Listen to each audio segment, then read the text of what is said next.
Hi, welcome to Vector Speech Tutorials. This is Extemp 101, Articles and Citations.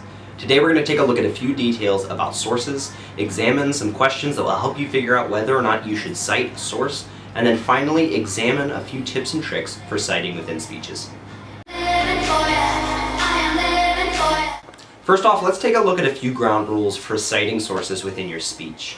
First, you should be aware that you need to be citing at least 7 to 10 reputable sources within your speech. If you don't cite this many sources, judges will oftentimes notice and may even mark you down for it.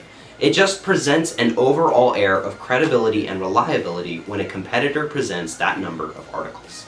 Second, articles you cite need to be from reputable and well-known sources. No one's going to believe an article you bring up from momscookingblog.com. You need to be citing sources from CNN, Fox News, and other well-known agencies.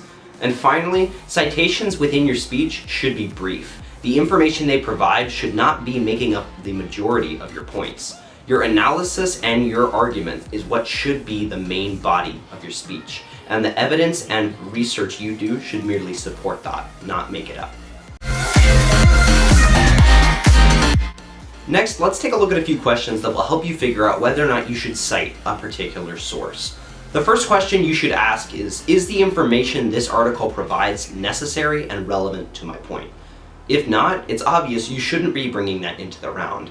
You don't want to be filling your speech with pointless information just to have the number 7 to 10 sources. The next question you should ask is this from a well-known and reliable news source? If it's a news source you've never heard of, in most cases it's probably better to find another article that gives you the same support, but from a more reliable and well-known news agency. And finally, you should ask yourself, is the article providing facts or merely the opinions of the authors? It's far more credible if you bring up articles that state facts and data rather than the opinion of a specific columnist or news journalist. Finally, let's go over a few tips and tricks for citing sources within your speech.